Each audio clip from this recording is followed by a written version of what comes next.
VFX is of course an acronym that stands for Visual. VFX is shorthand for visual effects. VFX artists in games are responsible for things like sparks, bullets, blood spurts, splashes, lasers, clouds, magic, light beams, fireballs, sword swipes, and tons of other stuff. It's an art form that requires one of the most diverse set of skills out of any in the game development process. And we're gonna learn all about it in this video. All right, let's go!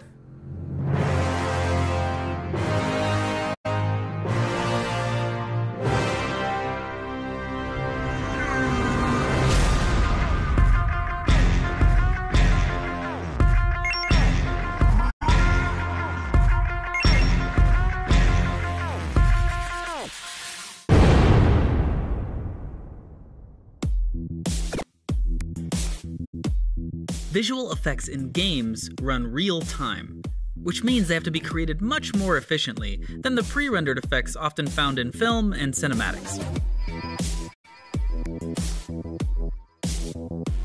So a lot of thought and creativity has to go into how real-time effects are built. Keeping all that in mind, let's find out what the standard approach is for making a real-time visual effect. There really is no standard approach to making a visual effect. I mean, I might make the same effect using camera-facing cards, meshes, trails, or whatever. There's an infinite number of techniques and tools at my disposal. As a visual effects artist, really all that matters is that at the end of the day, the effect is completed. But how I get there is really gonna vary. Every effect is a new challenge. Every effects artist handles that challenge completely differently. Whoa. That must mean that real-time VFX are really on the cutting edge. Do people still say cutting edge? Even though the field is still evolving, we can still break down some of the common techniques and methods used by effects artists. For instance, we know effects are generally built inside game engines, like Unreal or Unity, and they're generally made using particle systems. A particle system consists of an emitter. An emitter is basically an invisible point in space that can fire things like sprites and models into the air. By manipulating the options of a particle system, a VFX artist can make something as complex as a stream of water that reacts to gravity and collides with objects. Or they can make something as simple as a single image that just sits in one spot. A common effect in a game is a projectile, like a fireball. Let's find out how an effects artist might build it. A fireball has 3 parts. The primary, secondary, and tertiary reeds. The eye follows each of those in order. The head of the fireball is the primary reed, so it needs to catch the eye first. To make that stand out, you'll need something that draws the eye, like a bright glow texture on a camera-facing card. From there, you can surround that glow with a mesh using half of a sphere. Have an animated fire texture scroll across that mesh. This will help it feel like it's in motion and burning brightly. Now you've established your primary reed, it's time for thematic details to really sell the idea of fire with your secondary reed. You can add a ribbon coming off of the head of the mesh. That ribbon can be composed of one texture that tiles from left to right. That texture is going to scroll across a ribbon that emits off the head of the fireball. Finally, that tertiary reed. Add some sparks coming off the fireball. The sparks are less important visually than the head and the tail, so make sure not to add too many or they'll steal the focus and muddy up the clarity of the effect. The tertiary additions are lower priority shapes that support the theme of the whole projectile. And that's just one way to make a fireball. Now I want to make fireballs everywhere! But showing some restraint is really important when making VFX for a game. It can be tempting to make every effect big and flashy with explosions and lightning bolts and magic sparklies filling the screen. But the role of a VFX artist is to communicate gameplay. If you pack too much awesomeness into every effect, then they won't stand out from one another. It all boils back down to creating clear contrast. Because if you make every effect epic and loud, nothing will be epic and loud. So let's learn how VFX artists use shape, color, and timing to establish clear contrast and visual hierarchy. And for a more general overview of contrast and visual hierarchy, you can check out our first video in this series, Intro to Game Art. Let's talk about shape language. Square, square, square, square, square. Circle, circle, circle, circle. Trapezoid! Visual effects are made up of shapes. They could be a collection of light rays, spheres, stars, squares, or just a long straight line. Really, they could be any shape or collection of shapes you could think of. Creating a shape language means that you standardize the use of certain shapes for certain things across the entire game. But why is that so important? Shape language is really important when there are lots of different effects in a game. If you take League of Legends, for example, there are hundreds of different effects, and they all do different things. A consistent shape language helps us understand what an effect does, like using plus signs for health, protective circles for shields, or spiky angular shapes for damage. Especially when the colors of different effects are similar, shape language will be key in setting them apart.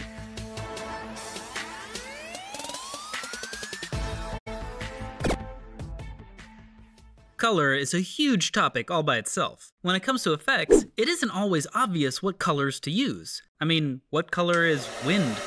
Oftentimes, choosing colors boils down to what you're trying to communicate with your effect. You can use colors to show what team you're on, like using red versus green lasers in Star Wars. Or the color of effects can show what kind of damage you're dealing, like the element-based spells in Magicka 2.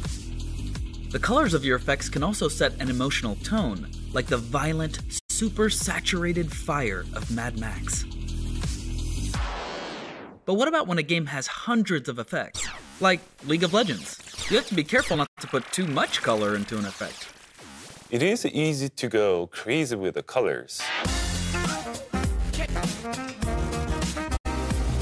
I like to choose an analogous color to the model. For Yasuo's wind wall, I use a light blue. For Star Guardian Janna and Sacred Sword Janna, we use a pink for the wind effect. Tying the effect color to the model color helps the players to easily identify who is casting a spell.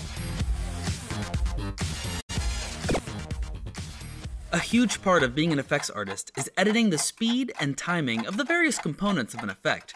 Let's take a look at the overall timing of an explosion. It's mother timing time. If you look at an explosion, essentially it's just an area, a circle that gets bigger, and it reaches its maximum size, and then that's the end of the explosion. So if it was linear, it just feels like, but if you add some timing to it, like changing how fast it gets to its max size, so that sounds like, so you get that kind of energy where it slows down as it reaches max size, but it gets there really, really fast in the beginning. And you can add some interesting timing to the build-up to an explosion as well. A good sound example. Alright, to wrap up, VFX is clearly a very complex art form. Every effect can be made in thousands of different ways, and there's tons of technical and artistic principles to understand. It can all seem pretty overwhelming, but don't let that stop you if you're interested in it. The games industry is always looking for more VFX artists, and the craft itself is always evolving, ready for new innovators to take it to places that no one's even thought of yet. But enough from me. Let's hear from the VFX artists themselves. If you want to start to learn effects today, I recommend you to go to YouTube and find particle tutorials that will make you learn from the very, very basic. First thing you can do when you want to start making visual effects is have a good cry, because it's a long way up the hill to just get okay. Try to find a lot of reference and take a look at very, very closely. That will help you in the wrong one.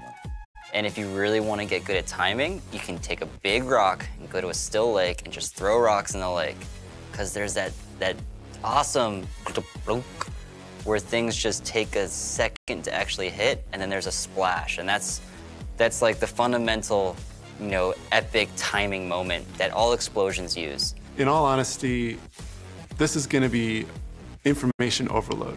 You're going to be learning all kinds of stuff. There's a lot of resources out there these days that you can lean on. There's the forum, realtimevfx.com. We've got a Facebook group, we've got a Discord group. There's not a lot of formal education centered around real-time visual effects. So plug into the community, we're there to help.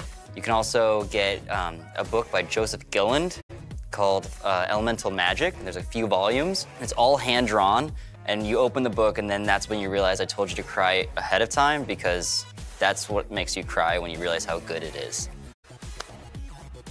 I'm done. Okay. Find that one thing, that one starting point where you want to kick off from and build off of that until eventually you widen out your skill set to be a full-fledged generalist sort of VFX artist. But I like to start small at first. When I was very first starting out in the effects industry, I applied for an internship, was super pumped, made a whole unique demo reel, and I got rejected right away. And it was super depressing and super scary, and I didn't understand why. But I would definitely encourage you, don't stop there. There's always going to be, you know, other opportunities, other adventures for you to embark on. So if one door closes, don't look at that as, oh, that's it, that's the end of my journey. Always pursue other options. Utilize the resources you have around you, whether that's websites, friends, teachers, whatever you can get your hands on to, you know, pursue your dreams. Do your best, because, you know, there are always going to be opportunities, whether it's now or the future.